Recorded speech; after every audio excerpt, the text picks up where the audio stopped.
What if I told you that the 16 hours you spend fasting could be completely wasted in just 60 seconds? That one single bite of the wrong food can shut down all the fat burning you worked so hard for. Most people think fasting is all about how long you go without eating. But here's the truth nobody talks about. The moment you break your fast is actually more important than the fast itself. I've seen thousands of people do everything right for 16, 18, even 24 hours, and then destroy all their progress with their very first meal. And the crazy part? They have no idea they're doing it. They think they're making healthy choices. They think they're doing everything right, but their body is telling a completely different story. Before I reveal what's really happening inside your body and how to fix it, do me a quick favor. Hit that subscribe button right now, because what I'm about to share could be the missing piece you've been looking for. When you fast, insulin goes down. Low insulin means your body stops storing fat and starts burning it. You burn belly fat, liver fat, all the stubborn fat you want to lose. But the second you eat, insulin goes back up. The question is, how much and how fast? If you break your fast with sugar, juice, bread, cereal, or rice, insulin shoots up like a rocket. When insulin spikes hard after fasting, fat burning stops immediately. You also trigger hunger, cravings, tiredness, and shakiness. Then people say fasting made them feel bad. No, the food you chose did. Think about it like this. Fasting is like pulling back a rubber band. The first meal releases that energy. If you let go gently, everything works perfectly. If you let go too fast, it snaps back and hurts you. After fasting, your body becomes very sensitive to insulin. If you eat the wrong food, insulin jumps higher than normal. If you eat the right food, insulin rises slowly and stays controlled. Fat burning keeps going in the background. The goal when breaking a fast is not to eat as fast as possible. The goal is to keep the benefits going while you slowly start eating again. You want insulin to rise slowly and calmly. You want your hunger hormones to stay quiet, not go crazy. This is why I always say the first food after fasting is not about calories. It's about hormones. You're giving instructions to your metabolism. Break the fast wrong, and you'll feel bloated, hungry, tired, and annoyed. Break it right, and you'll be amazed at how calm and satisfied you feel. That difference is not willpower, it's biology. After 14, 18, or 24 hours without food, your liver has used up most of its stored sugar called glycogen. Insulin is low, your body is burning fat for energy, your metabolism is calm and working efficiently. Hunger hormones usually peak early and then start to calm down. This is why many people feel clear headed and energetic near the end of a fast, not weak or tired like they expected. Now comes the critical moment. The first food you eat sends a powerful signal that either keeps this balance or destroys it completely. This is where most people go wrong without realizing it. The main problem is glucose. Any food that turns into sugar quickly, like fruit, bread, pasta, or anything refined, forces insulin to spike dramatically. Insulin's main job is to stop fat burning and push energy into storage. After fasting, insulin does this very powerfully and very quickly. That insulin spike also turns off glucagon, the hormone that keeps fat burning active. Within just minutes, fat burning stops completely. The metabolic switch flips back to storage mode. If insulin goes too high, blood sugar can then drop too fast in response, causing shakiness, mental fog, and intense hunger. This is why people who break their fast with oatmeal, fruit, smoothies, or toast often feel worse than when they were fasting. They didn't need more food, they triggered a hormonal crash by eating the wrong thing at the wrong time. The safest way to break a fast is to choose foods that barely raise insulin. Fats raise insulin the least. Protein raises it moderately. Carbs raise it the most, especially refined ones. This doesn't mean carbs are bad, it means timing is everything. After fasting, wait before eating carbs until insulin sensitivity stabilizes. Another important hormone is GLP-1. This gut hormone makes you feel full and helps control insulin. Protein and fat trigger GLP-1. Sugar and refined carbs don't. This is why you feel satisfied after eggs, but not after cereal. Your gut also needs gentle treatment after fasting.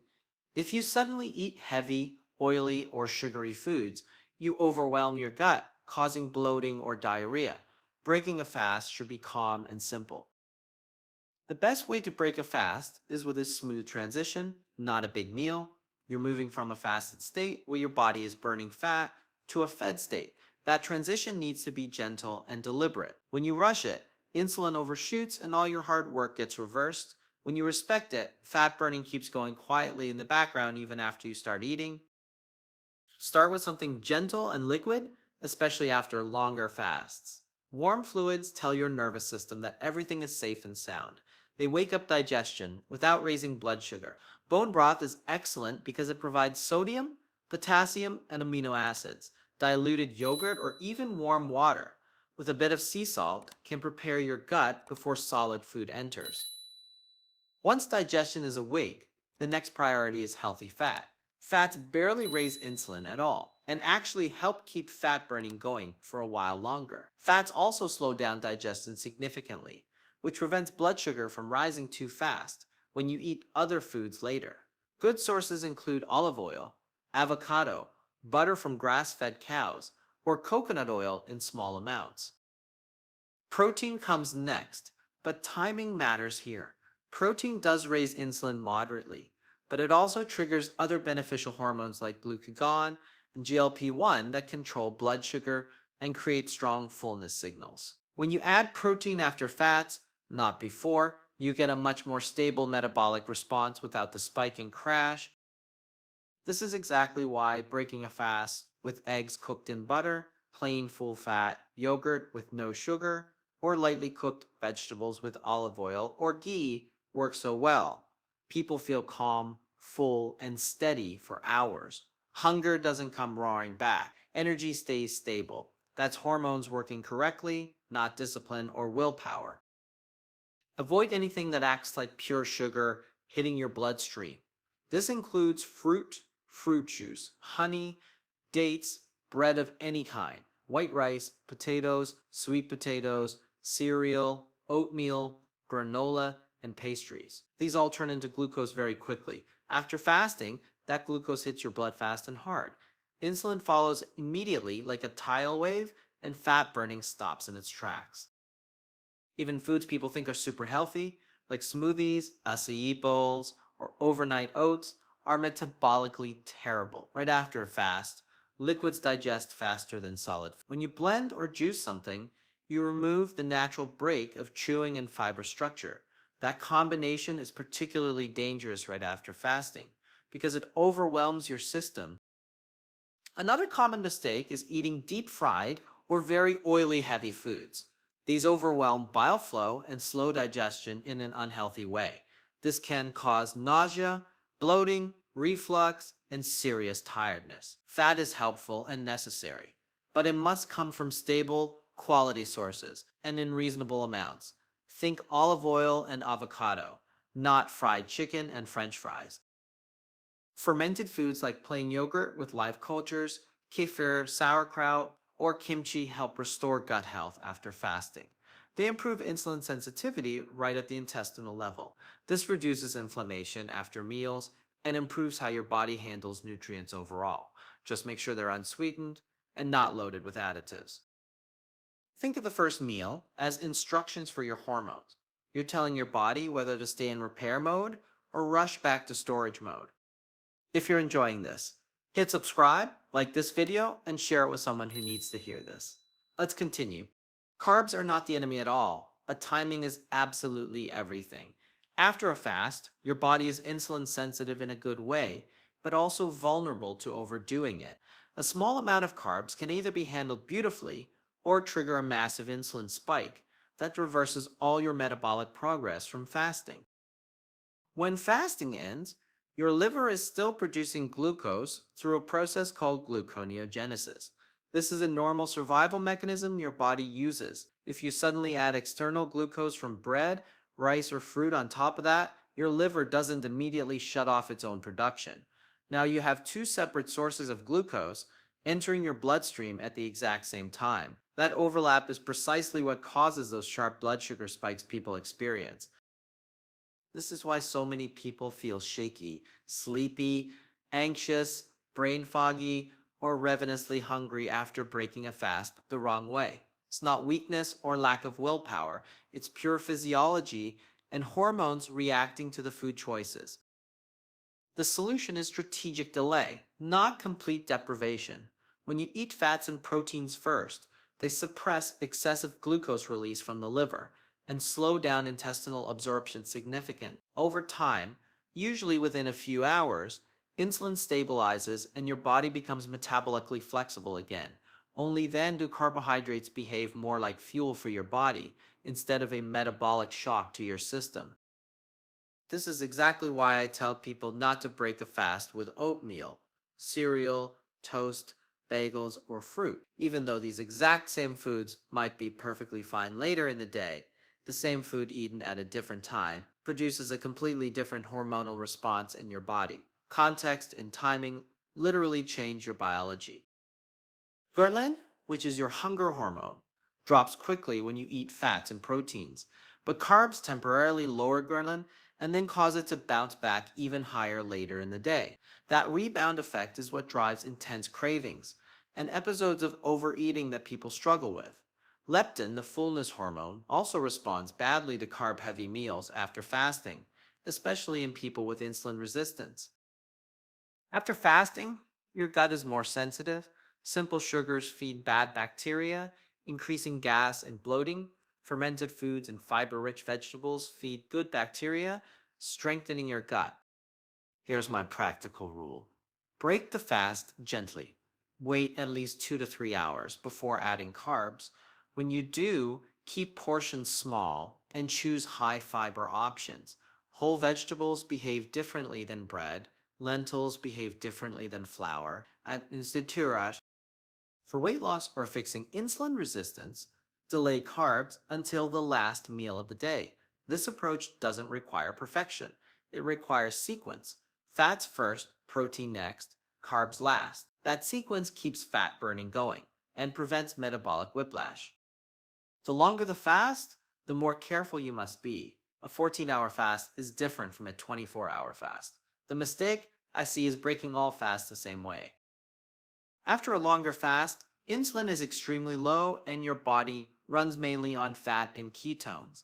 If you suddenly introduce sugar or starch, insulin overshoots, fat burning stops instantly, and you can feel nauseous, bloated, or extremely tired. This isn't because fasting is dangerous, it's because refeeding was careless. After a 24-hour fast, start with liquid or semi-liquid. Bone broth is perfect. It provides salt, potassium, and amino acids without spiking insulin. It gently wakes up digestion. Wait 30 to 60 minutes before eating solid food. That pause allows insulin to rise slowly and digestive enzymes to activate. Skipping this causes stomach problems. When solid food comes, protein should come first. Eggs, fish, or vegetables with healthy fat work well. Protein signals safety and stabilizes blood sugar without demanding a big insulin response. Avoid large portions after longer fasts. Hunger hormones may surge, but your digestive capacity is reduced. Eat slowly and stop before fullness. Overeating after fasting makes you feel terrible. Electrolytes matter too. Fasting increases sodium and magnesium loss. If you feel weak or lightheaded after breaking a fast, you often need salt, not food. A pinch of salt in water fixes symptoms quickly. Don't combine fat, protein, and carbs all at once after a long fast. That creates the biggest insulin demand. Think in phases: first hydration and minerals, then protein and fat, then hours later, carbs if needed. People with insulin resistance, diabetes, or fatty liver must be especially careful. Their insulin response is exaggerated. For them, carb free meals when breaking fasts are necessary for weeks or months. Many people view breaking a fast as a reward. That mindset leads to poor choices. Fasting is not punishment, and eating is not a prize. Both are tools that restore normal health. Let me address common myths that could keep people stuck and frustrated. One myth is that you must eat immediately or damage your metabolism.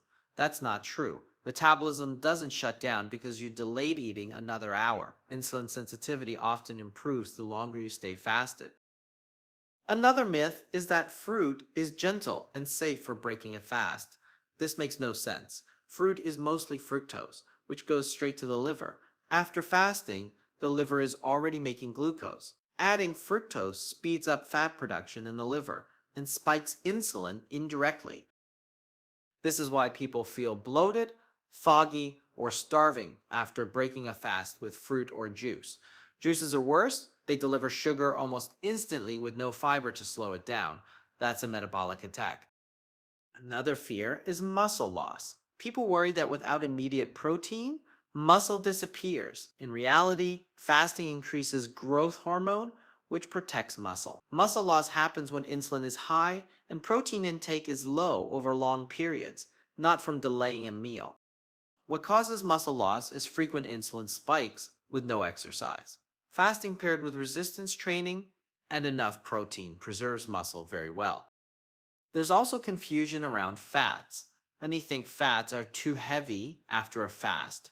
Actually, fats have the smallest insulin impact and provide steady energy. The key is quality and amount. Another myth is that hunger means danger. Hunger is mostly hormonal, not energy depletion. Ghrelin rises and falls in waves. Breaking a fast just to silence hunger often leads to poor choices. One more misconception is that breaking a fast wrong ruins everything. One bad meal doesn't undo weeks of progress. What matters is the pattern. If you break a fast poorly, simply return to the rhythm.